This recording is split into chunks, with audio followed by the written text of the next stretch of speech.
Hello everyone and welcome back to the Rosh. हाल ही में हमने देखा कि बांग्लादेश काफी तेजी से तरक्की कर रहा है। इनकी इस तरक्की को देखकर इसे साउथ एशिया का टाइगर भी कहा जा रहा है। एक रिपोर्ट में बताया गया है कि बांग्लादेश पिछले 5 सालों में सबसे तेजी से इकोनॉमिक ग्रोथ करने वाला कंट्री है साउथ एशिया में। भारत और पाकिस्तान को इन्होंने जीडीपी पर कैपिटा के मामले में पीछे छोड़ दिया है और कोविड पैंडेमिक जैसी सिचुएशन में जहां भारत जैसे विशाल देश की इकोनॉमी माइनस में चली गई, वहीं बांग्लादेश ने 5.6% की जीडीपी ग्रोथ करी है। इन्होंने करेंसी स्वैप लोन दिया है श्रीलंका को और उइगर मुस्लिम के केस में भी खुलकर बोलने वाली ये पहली कंट्री बने हैं। इसका मतलब है कि चाइना से डिपेंडेंसी लगभग पूरी खत्म हो गई है। तो आज की इस वीडियो में हम बात करेंगे कि कैसे बांग्लादेश ने इतनी ग्रोथ करी है। 1971 में ये पाकिस्तान से अलग होकर एक अलग इंडिपेंडेंट कंट्री बने थे। इनके लाखों लोगों का जेनोसाइड हुआ, काफी गरीबी और भुखमरी थी यहाँ पर। अब से लगभग 14 साल पहले ये भारत के आधे थे और अब भारत को भी पीछे छोड़ दिया इन्होंने। तो क्या क्या स्ट्रेटेजीज इन्होंने अपनाई हैं डेवलपमेंट के लिए और भारत कहाँ पीछे रह गया है, जानते हैं सारी बातें इस वीडियो में। बने रहिए एंड तक मेरे साथ। लेकिन उससे पहले अगर आपने इस चैनल को सब्सक्राइब नहीं करा तो प्लीज सब्सक्राइब करके बेल आइकन प्रेस कर दें। So let's start.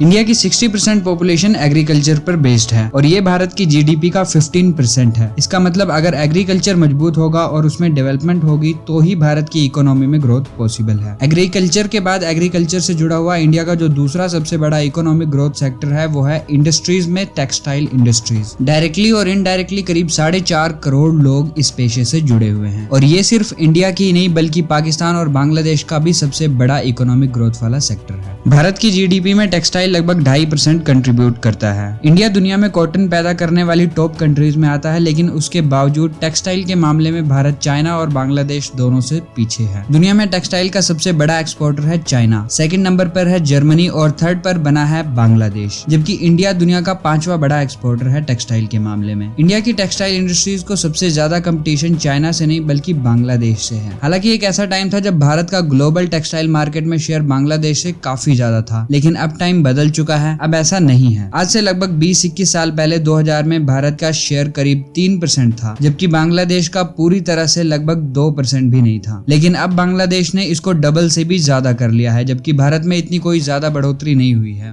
तो अब सवाल ये उठता है कि आखिर ऐसा कैसे हुआ जो भारत इतने पीछे रह गया और बांग्लादेश इतना आगे निकल गया। तो इसके कई कारण हैं। सबसे पहली और सबसे बड़ी और इम्पोर्टेंट वजह है कि बांग्लादेश का चीप लेबर है। इंडिया में अगर देखा जाए तो बांग्लादेश के कंपेयर में लेबर को ज्यादा पे करने पड़ते हैं। भारत का लेबर बांग्लादेश के लेबर से ज्यादा कमा रहा होता है, उसकी अर्निंग ज्यादा होती है और इसी वजह से भारत का जो कपड़ा होता है वो महंगा होता है। वहीं अगर दूसरी ओर बांग्लादेश में आप देखें तो सेम कपड़ा आपको और सस्ते रेट में मिल जाएगा। इसलिए मल्टीनेशनल कंपनीज के लिए बांग्लादेश में पैसा लगाना काफी फायदेमंद रहता है और इसी वजह से चाइना की भी अब काफी सारी टेक्सटाइल इंडस्ट्रीज बांग्लादेश में पैसा लगा रही हैं, क्योंकि चाइना में भी लेबर काफी महंगा है। और इसके बाद जो दूसरा सबसे बड़ा रीजन है जिस वजह से बांग्लादेश ने इंडिया को बीट किया हुआ है टेक्सटाइल इंडस्ट्रीज के मामले में, कि बांग्लादेश का यूरोप के साथ फ्री ट्रेड एग्रीमेंट साइन हो रखा है, जिस वजह से बांग्लादेश के माल की वहाँ कोई ड्यूटी नहीं लगती है। इससे बांग्लादेश का प्रोडक्ट का प्राइस कम रहता है यूरोप में भी और बांग्लादेश को वहाँ कोई एक्स्ट्रा प्राइस नहीं पे करना पड़ता। जबकि इंडिया को यूरोप में अपना माल बेचते वक्त 9% के आसपास ड्यूटी पे करनी पड़ती है। इसलिए आज जो भी हम महंगे ब्रांड्स के कपड़े पहनते हैं, वॉलमार्ट से लेकर प्यूमा तक,